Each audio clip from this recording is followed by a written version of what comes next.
Njengoba sekuvuliwe izikole, iSantaco Hlokomela yaseThekwini namhlanje sesiphinde ukwenza i-operation yokuqinisekisa ukuthi amatekisi asesimeni esikahle kanjalo nabo driver nokucheck ukuthi iPRDP ikhona yini kanjalo nokuthi i-driver's license up to date. So kwenza ama-interviews just to check and get information ukuthi ingani bekhethe usuku lwanamhlanje ukwenza i-operation kanjalo nenhloso ye-operation yanamhlanje. Namhlanje size la estation kuhlangene iDurban 5. iDurban 5 fike iNorth, iningizimu 1, iningizimu 2, ePinetown. So la into esizele la ukuzobheka kakhulu ukuthi ingane lezi ezikomalume ama-overload nasinamatekisi ngoba amatekisi-ke wona siwabona zonke iy'nsuku kodwa ngoba ingane ivulile omalume abadala asebeshintshile sekhona nabasha. So si-introduce laba basha kwi-system yethu entsha ukuthi asifuna ama-overload, asibafuna abantu abangena ama-PDP. So iyona into esidila nayo kakhulu namhlanje la sibheke kwezokuphepha. Sihlangene no-Metropolis kanye no-NPA. Kusukela nje iy'kole ivuliwe besikhona ukuthi sihambe sishintsha ama-region. Siqale eNorth koMashu, namhlanje sila, next week sebezosinika ishedule ukuthi siyakuphi kodwa yesterday besise-Mega City.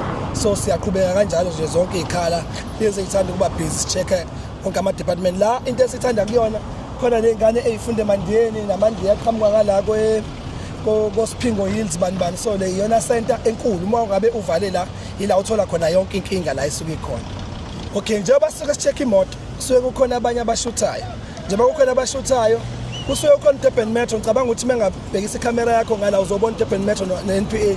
Okusehlulayo njengoba kade nibonile njengana imoto imile lapho drive bengenazo incwadi siyakuthatha sik-hand over ku-Metropolis noma ku-NPA whoever okusuke khona. Thina ayikho into esiyenza ngaphandle kokubhala nokululeka udriver lapho la suke eshoda khona. I work for the municipality, but more precise, I work for public transport services. Well, likewise, we have the Moja Cruise project, and that is still going on. And just to add to the public transport sector, more on the learner transport, that's the next project that we have already initiated with Santaco. And we believe that the learners are important role players as kids, and that sector has to be transformed. And now the transformation is taking place, and we got lots of other program in terms of concluding to ensure that the city provide support to the learner transport via our main stakeholder, which is Santaco. This is the trend we want to see in the future, that more of this kind of activity happening together would join forces, and we as public transport from the municipality want to get involved. Number one, we want to make sure that the learners that have been transported from home to school, and that means in transit, the vehicle is going to be in roadworthy condition. I think the legislation is very clear on that.